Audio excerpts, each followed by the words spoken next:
Merci beaucoup. Alors, oui, il m'a semblé intéressant d'appliquer, de voir dans quelle mesure les savoirs que nous avons à ce jour sur l'apprentissage informel peuvent ou non constituer un atout en ce qui concerne la didactique des langues ou l'apprentissage des langues moins diffusées et moins enseignées. Alors, cette présentation sera globalement articulée en deux parties. La première partie sera consacrée à une présentation de l'apprentissage informel, de sa genèse et puis de là où en sont les résultats à ce jour. Et ensuite, je parlerai de manière plus spécifique des langues modimes. Alors, l'apprentissage informel des langues. On va déjà commencer par l'apprentissage informel de manière générale en éducation. Avant que le terme apprentissage informel émerge réellement, dès le 19e siècle, il y avait déjà des idées pionnières, et je cite notamment Newman ici, donc qui était un ecclésiastique éducateur également, et qui parle de l'éducation universitaire en disant « Quand un ensemble de jeunes gens vifs, généreux, sympathiques et observateurs comme le sont les jeunes se rencontrent et se mélangent librement les uns aux autres, ils sont sûrs d'apprendre les uns des autres, même s'il n'y a personne pour les instruire. La conversation de tous est une série de leçons pour chacun et ils acquièrent pour eux-mêmes de nouvelles idées et points de vue, etc. » Donc là, au milieu du 19e siècle, on a déjà chez Newman l'idée que la socialisation est une source d'apprentissage. Il faut attendre 1926 pour que la notion d'apprentissage informel soit réellement mentionnée. On le trouve chez Lindemann, qui travaille sur la formation d'adultes. Il définit la formation d'adultes comme une aventure coopérative d'apprentissage informel. Dans son ouvrage dont j'ai présenté la couverture à côté, The Meaning of Adult Education. Donc, chez Lindemann, et on va le retrouver chez ses successeurs, le point de départ de la réflexion, c'est que l'éducation scolaire n'occupe qu'une part réduite dans la constitution de nos savoirs et compétences. Donc là, bien sûr, on est toujours dans le champ de l'éducation. On ne parle pas spécifiquement des langues. Alors, cette idée que les savoirs scolaires ne sont qu'une partie de nos savoirs et compétences est reprise ensuite, notamment par Toff, avec la métaphore de l'iceberg. Alors, Toff travaille également en formation d'adultes et durant la décennie 1970, il a fait une estimation quantitative des apprentissages des adultes. Et il se rend compte que 20% des apprentissages sont liés à des apprentissages, on va les appeler formels, et que les autres, c'est-à-dire 80%, sont informels. Nous ne savions pas comment les nommer. C'est ainsi que j'en suis arrivée à cette idée de l'iceberg comme métaphore, parce que beaucoup se trouvaient être invisibles. Alors, ensuite, à la suite de Toff et même simultanément, il y a un certain nombre de chercheurs, toujours en sciences de l'éducation, qui s'intéressent à l'apprentissage informel et qui cherchent notamment à mettre en évidence des facteurs de délimitation du champ de l'apprentissage informel. Et là, ça devient un peu compliqué puisque chaque chercheur va mettre en avant des facteurs. Je vous en présente quelques-uns ici, mais il y en a plus. Alors pour Toff, par exemple, en 1971, qui fait la distinction entre de l'apprentissage formel ou informel, c'est la présence ou non d'un cadre institutionnel. Pour Payne, en 1990, c'est le fait qu'il y ait ou non une intentionnalité éducative. C'est-à-dire qu'il peut y avoir une fonction éducative latente dans certaines activités, ce qui voudra dire qu'on sera à ce moment-là, pour Payne, dans de l'apprentissage formel. Ensuite, un peu plus tard, Chougorensky met en avant deux éléments, l'intentionnalité et la conscience d'apprendre, ce qui lui permet de délimiter trois formes au sein de l'apprentissage informel. L'apprentissage autodirigé, dans lequel il y aura intentionnalité et conscience d'apprendre. L'apprentissage fortuit, qu'on appelle aussi l'apprentissage incident, dans lequel il n'y aura pas d'intentionnalité, mais il y aura conscience d'apprendre. Et la socialisation, dans laquelle il n'y a ni intentionnalité, ni conscience d'apprendre. Mais ces trois formes font partie pour Chougorensky de l'apprentissage informel. À peu près à la même période, Ullmann met lui en avant le rôle de l'expérience. Pour lui, l'apprentissage informel de savoir-faire professionnel, vous voyez, on est toujours dans l'éducation d'adultes, va se faire par la confrontation à l'expérience des autres et aux contraintes du réel. Donc, cadre institutionnel, intentionnalité, conscience d'apprendre, expérience. Il y a des chercheurs, dont Brugère et Bézille, qui ont mis en avant le fait que ce n'était pas satisfaisant, que cet ensemble de facteurs ne parvenait pas à faire délimiter de manière précise le champ, et ont proposé de dépasser ce clivage formel-informel en le remplaçant par la notion de forme éducative. Et je vais lire cet extrait d'un de leurs articles. L'apprentissage informel renverrait alors à l'idée que des activités qui peuvent avoir des formes sociales ou économiques diverses n'ont pas été l'objet d'une construction quant à leur dimension éducative. C'est-à-dire que si on est dans un clivage formel-informel, les activités qui ne sont pas, qui ont des formes sociales, ne seraient pas nécessairement éducatives. On y apprend de façon consciente ou non, mais ce n'est pas l'objectif de cette activité ou rien dans sa construction ne revoit à l'apprentissage. Mais ils mettent en avant l'exemple du musée. Dans ces conditions, un musée apparaît moins comme un lieu d'éducation informelle que comme une forme éducative spécifique et d'une certaine façon alternative à l'école, car moins formelle. Et donc, je trouve intéressante cette façon de faire interagir différentes formes éducatives, puisque ça met en avant des processus éducatifs, des processus dynamiques, dans la mesure où les formes ne sont pas fixes, ne sont pas nécessairement classifiées de manière compartimentée. Donc, on a une continuité des formes d'apprentissage à travers une pluralité de situations, dont certaines sont dotées de formes éducatives et d'autres non. C'est la façon dont Brugère et Bézille ont présenté la situation en 2007. Et vous allez voir, je vais vous présenter d'autres positionnements qui de plus en plus vont faire cette notion de continuité. Alors, du côté anglo-saxon, on a trois auteurs qui sont allés à peu près dans le même sens que Brugère et Bézille. Ils ont analysé des travaux de recherche sur le formel et l'informel, ce qui les a amenés à mettre en avant, dans ces travaux, 20 paramètres qui, pour chacun des auteurs, enfin qui pour l'ensemble des auteurs, de manière additionnée, vont permettre d'analyser les situations d'apprentissage. Alors, je vous laisse en prendre connaissance. Pour certains auteurs, c'est le caractère éducatif, non éducatif. Pour d'autres, le lieu joue un rôle important, on en avait déjà parlé. L'intentionnalité, ça, on en a parlé. Le degré de planification, l'évaluation, le temps disponible, etc., etc.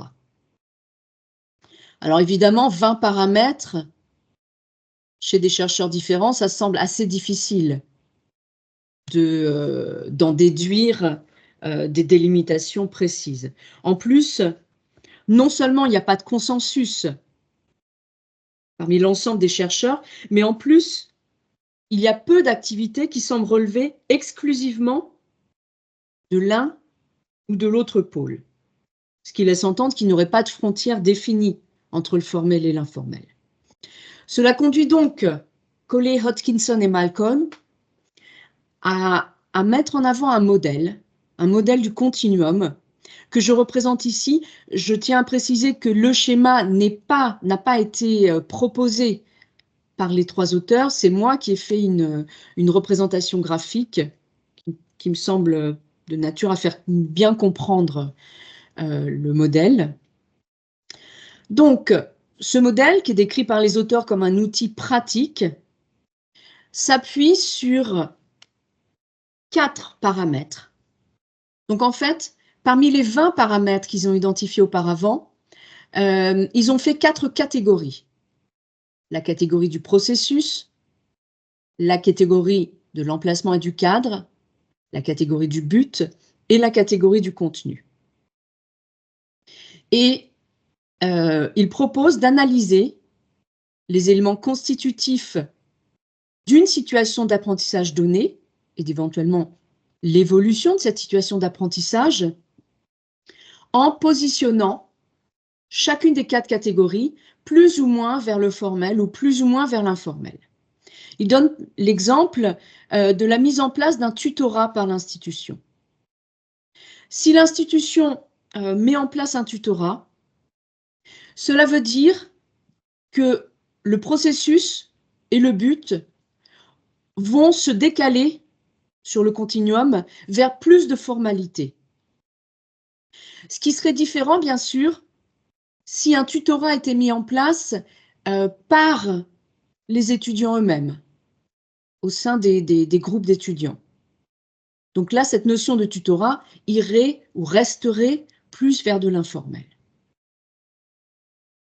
Donc on est encore dans le continuum, dans la situation dynamique.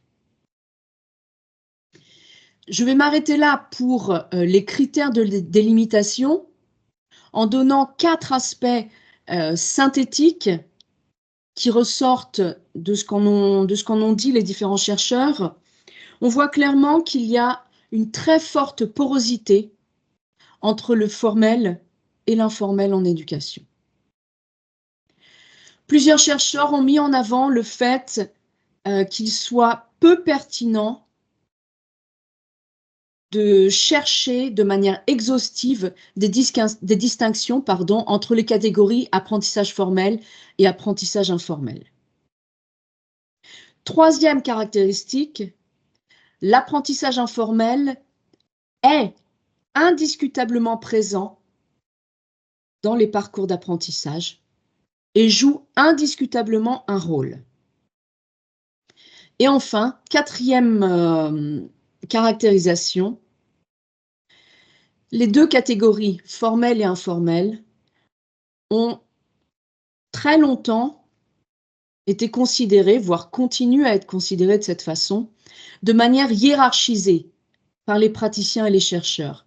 C'est-à-dire que ça n'est pas le hasard si les travaux sur l'apprentissage informel se sont développés il y a quelques années seulement. C'est parce que dans les façons de voir l'apprentissage, au niveau des représentations, il y avait l'apprentissage fait dans le cadre d'une institution, qui était l'apprentissage lui-même, et puis il y avait le reste qui n'était pas nécessairement considéré comme digne de porter le nom apprentissage. Voyons maintenant ce qu'il en est par rapport aux travaux concernant l'apprentissage informel des langues.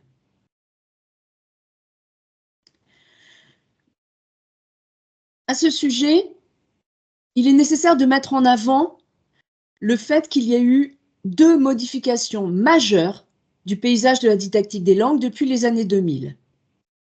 D'une part, un élargissement des espaces didactiques au-delà de la salle de classe, au-delà du face-à-face apprenant-enseignant, par auto-apprentissage, auto-formation guidée en centre de langue, apprentissage en tandem, didactique intégrée des langues et des disciplines, etc.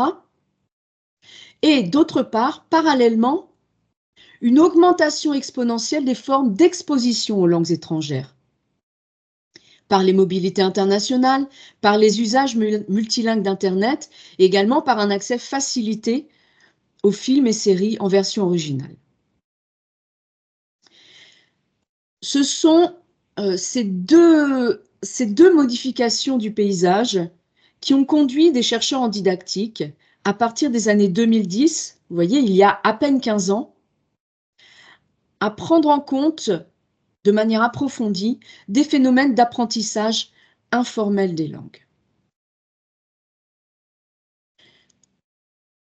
En Europe, les premiers travaux sur l'apprentissage informel des langues viennent de deux chercheurs qu'on peut considérer comme pionniers, Geoffrey Socket et Denis Toffoli, qui ont fait de nombreuses publications à partir de 2010. J'ai mis ici la couverture de la première monographie écrite par Geoffrey Socket, The Online Informal Learning of English. Cet ouvrage est d'ailleurs caractéristique des premiers travaux sur l'apprentissage informel des langues, qui sont centrés sur l'anglais et sur son utilisation en ligne. Ce qui a donné lieu à l'émergence de plusieurs acronymes que vous voyez ici sur la diapositive. Donc, des premiers travaux sur l'anglais, sur son utilisation en ligne. Je vous présente ici la définition donnée par Socket de l'apprentissage informel. Par apprentissage informel, nous entendons toute activité entreprise en dehors d'un quelconque contexte académique, impliquant l'utilisation de ressources qui ne sont pas conçues comme des outils pédagogiques et qui conduit au développement du système langagier en L2 d'un apprenant. Ces activités ne sont pas nécessairement entreprises dans le but d'améliorer la connaissance de la L2 et l'apprenant n'est pas non plus forcément conscient du développement langagier qui peut en résulter. Donc, il y a à la fois, dans cette définition, des éléments sur le contexte, le cadre, et des éléments sur l'intentionnalité, sur la conscience, qui ne sont pas des éléments nécessaires, enfin qui sont considérés comme éléments non nécessaires pour qu'il y ait de l'apprentissage informel. Où en est-on aujourd'hui, près de 15 ans après? Alors aujourd'hui, on peut recenser un nombre non négligeable de thèses soutenues. Vous voyez, ces dernières années, j'en ai recensé 5 en France. Au niveau de l'Université de Strasbourg, où enseignait Denis Toffoli jusqu'à il y a quelques années, et au niveau de l'Université Paris-Cité, où enseigne Geoffrey Socket. Vous remarquez que la plupart, enfin sur ces 5 thèses, il y en a 4 qui concernent l'apprentissage informel de l'anglais, en ligne d'ailleurs.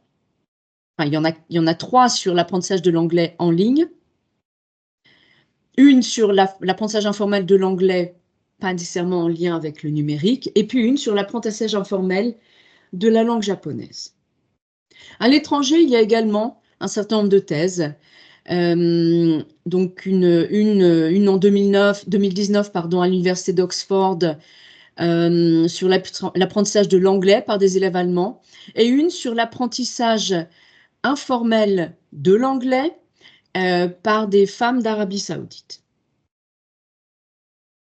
Au niveau des travaux récents, on peut citer le Handbook of Informal Language Learning de Dressman et Sandler, qui constitue une sorte de point d'étape avec une trentaine de contributions théoriques ou des contributions qui présentent des analyses de données. Les contextes envisagés sont, pour certains, des contextes numériques, mais pas uniquement. Il y a également des contextes d'apprentissage en situation de migration, d'apprentissage en situation de mobilité, par le tourisme, etc., etc. Les terrains sont variés sur 4 continents, en tenant compte aussi bien d'apprentissage en milieu homoglotte, c'est-à-dire dans un contexte où la langue qu'on apprend est parlée par une grande partie de la population, ou hétéroglotte. Et dans la lignée de ce qui s'est fait dès le début, une grande majorité d'études concernent l'apprentissage de l'anglais. Au niveau des travaux récents, je souhaite citer également un numéro thématique qui est sorti en 2022, dirigé par Monika Grabowska, Annick Rivens et moi-même, dans lequel les contributions ont mis l'accent sur les articulations qui peuvent être observées ou qui peuvent être envisagées entre l'apprentissage formel et l'apprentissage informel des langues. Et puis enfin, l'année dernière, la monographie publiée par Monika Grabowska sur l'apprentissage informel des langues étrangères. Elle structure son ouvrage autour de 4 défis, en faisant un clin d'œil à un article de Chougourenski. Le défi de la conceptualisation, le défi de la modélisation, le défi de la prise en charge pédagogique de l'apprentissage informel des langues étrangères, et ça, on va en reparler.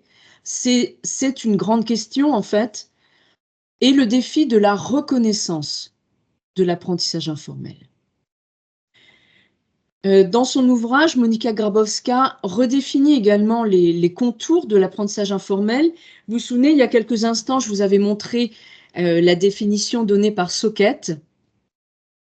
Monika retravaille cette définition, elle part de cette définition, elle met en avant, en fait, elle retire de la définition de Socket les concepts tels que la conscience et l'intentionnalité, pour lesquels il est très difficile de faire une évaluation précise. Et elle ajoute des éléments liés à la polymorphie, à la multifonctionnalité des situations d'apprentissage, avec la notion d'adaptation constante aux affordances de l'environnement, l'adaptation la notion de trajectoire personnelle, de besoins communicatifs qui émergent au cours de l'activité même. Donc on a un aspect très dynamique qui était moins présent dans la définition initiale. Qu'en est-il maintenant par rapport aux langues modymes? Donc, dans la deuxième partie de cette présentation, ma réflexion s'appuie sur 3 fils conducteurs. Premièrement, les démarches d'apprentissage informel sont-elles pertinentes pour les langues modymes? Vous avez bien sûr remarqué que la recherche existante s'est inscrite principalement dans la didactique de l'anglais. Donc en fait, en appliquant tous les savoirs sur l'apprentissage informel à des langues modymes, je me place en rupture d'une certaine façon avec la recherche existante. Donc, est-ce qu'il y a une pertinence à cette rupture? Deuxième fil conducteur, qu'est-ce que ces démarches d'apprentissage informel peuvent apporter aux apprenants en contexte universitaire? Et puis, troisième fil conducteur, quelle perspective de recherche se dessine? Alors, qu'est-ce que j'entends par langue modyme? Je voudrais mettre en avant le fait que, pour moi, la notion de langue modyme dépend de contextes spécifiques, marqués par des actions de politique linguistique éducative. Une langue n'est pas modyme en soi, elle l'est dans un contexte particulier. Je regardais dernièrement le programme d'enseignement de certaines universités et je tombe sur enseignement de langues rares, donc qui pourrait être une appellation proche de celle de langue modyme. Et je trouve donc c'était en France, dans le système universitaire français, je trouve l'arabe parmi les langues rares. Ça interpelle. L'arabe n'est pas nécessairement une langue rare, ou en tout cas ne l'est pas nécessairement à tout moment. C'est pour ça que j'ai voulu vous donner l'exemple du français, qui est la 5e langue mondiale en termes de locuteurs estimés. Je ne vais pas développer ça, cette notion de locuteur estimé, mais c'est indiqué comme ça. Donc, on est à près de 250 millions de personnes qui disent ou qui sont supposées pouvoir utiliser le français. C'est la 5e langue enseignée dans les écoles polonaises, d'après des chiffres donnés par le ministère de l'Éducation et de la Science polonais. Sachant que peu de personnes, surtout au niveau secondaire, vont jusqu'à 5 langues apprises à l'école, on peut donc considérer que d'un point de vue sociolinguistique, le français est une langue, peut être considérée comme une langue moins diffusée et moins enseignée en Pologne. Une petite précision, si on prend en compte des aspects sociolinguistiques pour délimiter le champ d'une langue modime, cela veut dire qu'on part du principe que son apprentissage va se faire en milieu hétéroglotte. D'un point de vue sociolinguistique, on ne peut pas considérer qu'une langue enseignée en milieu homoglotte va avoir le statut de langue modime. Ça n'est pas possible puisque justement, elle aura des marques de diffusion importantes en milieu homoglotte. Autre élément de caractérisation des langues modimes, pour les apprenants ou locuteurs, les langues modimes sont souvent au moins des L3, parfois des L4, L5, etc. Ces langues sont souvent caractérisées par des parcours d'enseignement plus courts que ce qui pourrait être l'enseignement-apprentissage, par exemple, de l'anglais, qui va commencer très tôt dans la scolarité des élèves et durer au moins une dizaine d'années. Les langues modimes sont parfois, on va dire, peuvent avoir plus tendance à être apprises en auto-formation que des langues plus diffusées. Pour les langues modimes, le fait d'apprendre la langue est très lié à des facteurs motivant l'apprentissage, qui eux-mêmes d'ailleurs peuvent être en lien avec des objectifs de socialisation. À partir de ces 4 caractéristiques, on se rend bien compte que l'appui sur les activités informelles impliquant une exposition et ou une utilisation de la langue modime ont une très forte pertinence d'un point de vue d'apprentissage.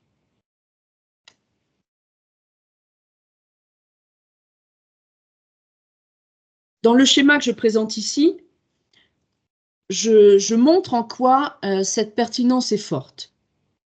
Tout à l'heure, j'ai dit que pour les langues modimes, il y a souvent une durée d'apprentissage plus courte, ce qui va impliquer une nécessité d'appuyer de quelque manière que ce soit l'enseignement dit formel sur d'autres formes d'enseignement. C'est le premier point que j'ai présenté ici. On pourrait dire que l'apprentissage informel pour les langues modimes correspond à une nécessité didactique. Deuxième point, à partir des caractéristiques de la diapo précédente, dans de nombreux cas, pour l'apprentissage des langues modimes, il y a ce que j'ai appelé un existant, des compétences existantes facilitatrices. Ces compétences peuvent être des compétences métacognitives développées par les apprenants dont ça n'est pas la première langue étrangère apprise, et également des compétences plurilingues, toujours pour les mêmes raisons. Ce qui va amener ces apprenants à pouvoir développer, soit de manière spontanée, soit avec un appui, des stratégies d'apprentissage, de même que des stratégies de communication. Et puis, le troisième groupe de raisons pour lesquelles il est extrêmement pertinent de s'appuyer, d'appuyer l'apprentissage des langues d'appuyer l'apprentissage des langues modimes sur des formes d'apprentissage informel, c'est que l'apprentissage informel permet d'aboutir à une cohérence resserrée entre ce qui est le sujet apprenant et le sujet acteur social. Vous savez que dans la perspective actionnelle, on cherche justement à mettre en avant cette cohérence entre les deux versants d'identité du sujet. Avec l'apprentissage informel, on l'a, on va dire, par essence. Et je vais vous montrer des illustrations dans quelques instants. Alors, avant ces illustrations, quelques éléments sur cette relation, cette relation forte entre le sujet apprenant et le sujet acteur social. Cette relation, elle s'appuie sur la notion de socialisation en langue seconde. Donc, on a Dove qui nous dit « Second language socialization is used to refer generically to socialization beyond one's first or dominant language and encompasses second, foreign, and bilingual and multilingual learning contexts. » Donc, quand on parle de socialisation en langue seconde, on met l'accent sur la capacité à agir de l'apprenant. On l'intègre dans un rôle d'acteur social. Comme je le disais à l'instant, ce sont des préoccupations qui sont majeures en didactique des langues depuis le début des années 2000. Et c'est ce qui se reflète dans l'apprentissage par les tâches, la perspective actionnelle, etc. L'avantage de l'apprentissage informel, c'est qu'il permet, par essence, d'entremêler des aspects liés à ces deux volets de l'individu. Et donc, c'est pour ça que ce troisième point, je l'ai mis au bout de la, enfin au bout, pas au bout, mais je l'ai mis en troisième partie de cette présentation avec la flèche. C'est que là, ce sont de nouvelles perspectives épistémologiques qui s'ouvrent pour la didactique des langues en incluant l'apprentissage informel. Alors, j'en viens à la deuxième question. Quelles activités peuvent être mises en œuvre dans le cadre de l'apprentissage informel? Quelles compétences développer? Et pour en parler, je vais m'appuyer sur un projet qui est en cours, mené par Monika Grabowska et moi-même, projet pour lequel nous nous appuyons sur des journaux de bord remplis par des étudiants allemands, polonais et roumains sur leurs activités informelles en français, langue étrangère, le français pouvant, comme je l'ai montré tout à l'heure, être considéré comme une langue modime dans ces pays. Il a été demandé aux étudiants de remplir régulièrement pendant 1 mois leurs journaux de bord. Il leur a été demandé de préciser initialement leur niveau de langue estimé en français et leurs objectifs. Alors, je m'appuie sur une partie de ces journaux de bord pour cette présentation, mais ne vous attendez pas à une présentation complète. Elle viendra dans quelques mois dans des publications. Mais pour l'instant, il me semble intéressant d'illustrer par quelques journaux de bord la réflexion que je viens de mener. Donc, on demandait aux étudiants de remplir un tableau à 3 colonnes, date, activité, ce que j'ai appris, mes réflexions. Je me suis intéressée à 25 journaux de bord remplis par des étudiants allemands. Et donc, j'ai recensé l'ensemble des activités informelles qu'ils avaient citées. Il m'a semblé intéressant de mettre en avant à la fois le verbe qui était indiqué et l'activité proprement dite. Donc là, je vous laisse prendre connaissance en même temps que moi du nuage de mots qu'on retrouve. On voit ici de manière, enfin les deux mots qui reviennent le plus, les deux verbes qui reviennent le plus, c'est écouter et regarder. On a un peu lire. Et ensuite, au niveau des mots, bon, on voit Aline, la chanson, on voit chanson, On voit, alors on voit Stromae, on voit Lupin, la série Lupin. Le mot série, le mot podcast sont également assez présents. Arte joue un rôle. YouTube est présenté. Et on voit, alors tout en haut à gauche, on voit match de foot. Vous avez des étudiants qui ont regardé des matchs de foot en français. Le mot français que vous voyez ici, je ne l'ai pas mis pour, lorsqu'un étudiant écrivait « j'ai regardé une série française », puisque sinon le mot français aurait bien sûr été surreprésenté. Je l'ai mis uniquement quand l'étudiant parlait de faire quelque chose avec des amis français ou lorsque l'étudiant parlait de sous-titrage en français. Et ça, c'est intéressant parce qu'en fait, on voit qu'il y a différents types de stratégies. Il y a des étudiants qui vont s'appuyer, regarder des séries avec du sous-titrage en français, d'autres avec du sous-titrage en allemand, d'autres encore avec du sous-titrage en anglais. Alors, vous avez boire, il y a boire du vin chaud, il y a rencontrer des amis. Bref, des activités très variées et précises en même temps.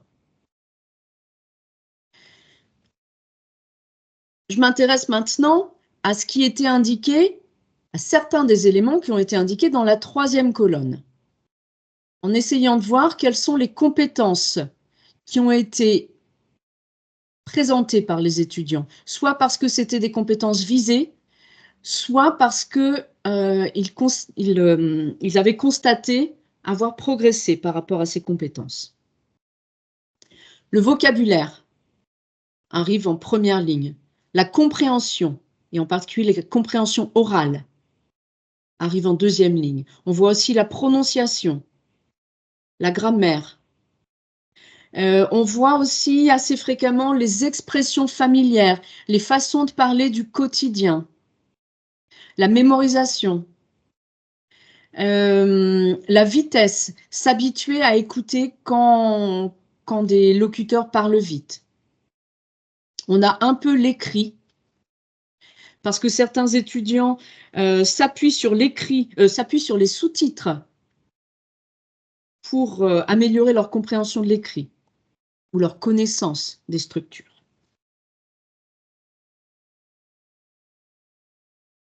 Toujours en étudiant la troisième colonne, c'est-à-dire celle des discours méta, on se rend compte qu'il y a des profils très variés. Et ces profils vont être caractérisés à la fois par un positionnement sur un axe apprentissage acteur social et sur un autre axe par rapport à la variété des fonctionnalités de l'informel. L'informel va être utilisé de manière extrêmement diversifiée. Il y a donc un équilibre variable entre les deux pôles et des usages variables des activités informelles. Je vais maintenant vous en montrer 4 exemples. Je vais vous présenter 4 profils. Donc, dans les tableaux que vous avez devant vous, à chaque ligne correspond à une journée. Ce ne sont pas nécessairement des journées qui se suivent. Les étudiants n'ont pas toujours rempli jour après jour, mais en tout cas, chaque ligne correspond à une journée. Alors, le premier profil, c'est le profil d'un étudiant qui se positionne, donc au niveau de l'axe, qui se positionne très clairement du côté du pôle acteur social. Alors, on voit qu'il y a des aspects d'apprentissage. Dans la deuxième ligne, écouter le rap m'entraîne à mieux comprendre le verlan.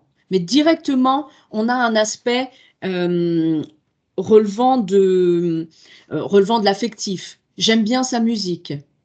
Si on prend la première ligne, donc j'ai regardé des vidéos de Mr V sur YouTube, ça me fait plaisir de regarder les vidéos de certains YouTubeurs, ça me fait plaisir, on n'est pas dans « je regarde pour apprendre », parce qu'ils sont marrants. En plus, ça me tient au courant de ce que mes amis en France regardent. Donc là, on pouvait difficilement faire mieux par rapport au positionnement sur le pôle social. Dans la troisième ligne, on a la notion de défi. Changement de langue est un défi plaisant. En fait, chez cet étudiant, on voit très peu l'aspect apprentissage.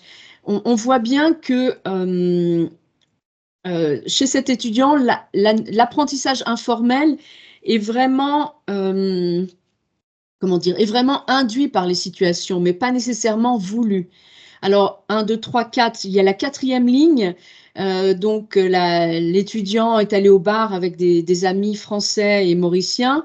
Et là, on a le constat, après quelques bières, mon expression orale s'améliore. Donc, on voit vraiment que on voit vraiment l'entremêlement entre le social et l'apprentissage, mais l'apprentissage vient au deuxième plan. On a un profil qui se positionne exactement de l'autre côté de l'axe apprentissage et acteur social, avec le deuxième profil, qui lui met l'accent sur les stratégies d'apprentissage. Alors, dans ses activités, il a travaillé la grammaire. Et donc, à la troisième colonne, il dit « Les derniers podcasts m'ont montré que ma connaissance du conditionnel présent était insuffisante. Et à l'occasion, j'ai répété la conjugaison de quelques verbes, écrit quelques phrases conditionnelles. » Donc là, on voit vraiment un positionnement métacognitif. Je me suis rendu compte, par des activités informelles, podcast, que mes compétences étaient insuffisantes sur un point particulier. Et j'ai donc rectifié. Ensuite, une interview. Je regardais une course de triathlon. Le champion était français. Pour le connaître un peu, j'ai écouté une interview de lui dans un podcast. Donc, en fait, on voit ici que chez cet étudiant, chaque occasion de lien avec la France est saisie, en fait, avec toujours des stratégies. C'était un peu trop difficile. Alors, j'ai écouté à la vitesse 0,8. Ensuite, les nouvelles en français facile. Et puis enfin, la quatrième activité, j'ai réécouté le journal de 18 heures. Je n'avais pas tout compris du podcast d'hier, donc je l'ai réécouté. Les deux profils suivants sont des profils qui montrent... le troisième profil montre en fait un étudiant qui met en avant le côté socialisation en français, mais qui ne met pas nécessairement en avant des objectifs. Il fait plutôt un diagnostic. Rencontre avec un camarade français, c'était un peu trop vite, mais j'ai compris. Rencontre avec un autre camarade français, je peux parler mieux qu'entendre. Je dois commencer à écouter plus de français, donc la métacognitif. Et d'ailleurs, la troisième activité, donc un troisième jour, regarder une série française avec des sous-titres. Regarder Carambolage sur Arte, très intéressant, je comprends le plus, etc. Donc là, on est dans le diagnostic. Et enfin, le quatrième profil est un profil d'étudiant qui, lui, va se présenter, donc au niveau du schéma que je vous ai montré tout à l'heure, qui va se présenter sur l'axe vertical. Et l'étudiant s'appuie ici très clairement sur son répertoire plurilingue. Donc on voit qu'il y a des activités variées. On ne peut pas dire si elles sont... Enfin, elles semblent plutôt orientées côté apprentissage.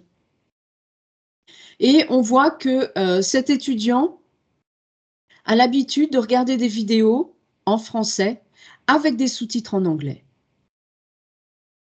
On ne sait pas si c'est parce qu'il souhaite le faire ou parce que ces vidéos ou ces séries ne sont pas disponibles avec des sous-titres en allemand, mais en tout cas, c'est quelque chose qui ne lui pose pas de problème et qui manifestement lui est utile, comme il le dit à côté. Pour conclure, j'espère, par cet exposé, vous avoir montré que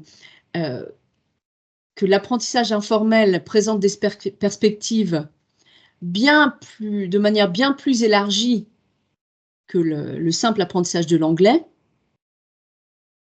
Il y a des perspectives pour l'apprentissage de très nombreuses langues, en particulier des langues modymes, pour les raisons que j'ai présentées. Je pense que l'application des connaissances sur l'apprentissage informel constitue un champ très prometteur à défricher pour les langues modimes, avec des mots-clés tels que métacognition, stratégie d'apprentissage, stratégie de communication plurilingue, etc. Il me semble que l'apprentissage informel peut nous mettre sur la voie d'un renouveau épistémologique en didactique des langues, à la condition que les modalités d'apprentissage informel puissent être intégrées dans les modèles d'apprentissage des langues, ce qui n'est pas encore le cas. Et si je pense par exemple au système complexe et dynamique de Van Gert, Larsen, Freeman et Cameron, quand on parle de système complexe, on met en avant le caractère non linéaire du développement langagier, qui va émerger d'une très grande variété d'interactions. Il me semble que l'apprentissage informel pourrait tout à fait s'intégrer dans ces modèles de systèmes complexes et dynamiques. Dans les exemples que j'ai présentés, on a bien vu que les apprenants gèrent à la fois leur position dynamique sur l'axe apprentissage acteur social et l'articulation apprentissage formel, appui autonome sur des activités informelles. Il serait intéressant de voir quelle prise en charge didactique peut être envisagée. Ce ne sont pas uniquement les étudiants qui doivent gérer la prise en charge de l'apprentissage informel, mais pour qu'il y ait un renouveau épistémologique, il faudrait qu'il y ait une réelle prise en charge didactique. Ce qui implique notamment une souplesse face aux organizing circumstances de l'informel, pour reprendre les mots de Speer et Mocker. Donc les circonstances organisationnelles, c'est une expression qui met en avant le fait que le parcours ou la trajectoire d'apprentissage va s'organiser au fur et à mesure des rencontres, au sens large du terme, et des interactions, et va se reconfigurer en permanence. Mais ça, c'est quelque chose qui n'est pas nécessairement prévu en didactique des langues dans le cadre d'un curriculum précis. C'est-à-dire que ça implique une certaine souplesse par rapport à l'apprentissage, un contrôle moins important. L'autre question qui se pose, c'est celle de la reconnaissance, bien sûr. Si on a vu que l'apprentissage informel joue un rôle certain dans le développement des compétences, il serait bon que ce rôle ne soit pas cantonné au fait de savoir qu'il existe, mais qu'il puisse être validé par les institutions. Et c'est d'ailleurs, ça a été l'objet d'un projet de recherche, du projet Dial4U, donc projet qui a été mis en place, enfin qui a fait l'objet d'un financement Erasmus+, et qui a été mené au sein d'un consortium de 8 universités. Et l'un des objectifs du projet, c'était de produire des outils de validation de l'apprentissage informel. Mais on se rend compte que c'est difficile parce que ça implique de revoir les modalités d'évaluation. L'informel est intéressant, on sent la nécessité de lui faire jouer un rôle plus important, de lui faire jouer un rôle au niveau de l'apprentissage formalisé, mais jusqu'à quel point est-ce qu'on peut formaliser l'informel pour qu'il continue à avoir les bénéfices qu'on lui connaît? Tout ça, ce sont des questions auxquelles il va falloir maintenant que la recherche apporte un maximum de réponses. Je vous remercie pour votre attention.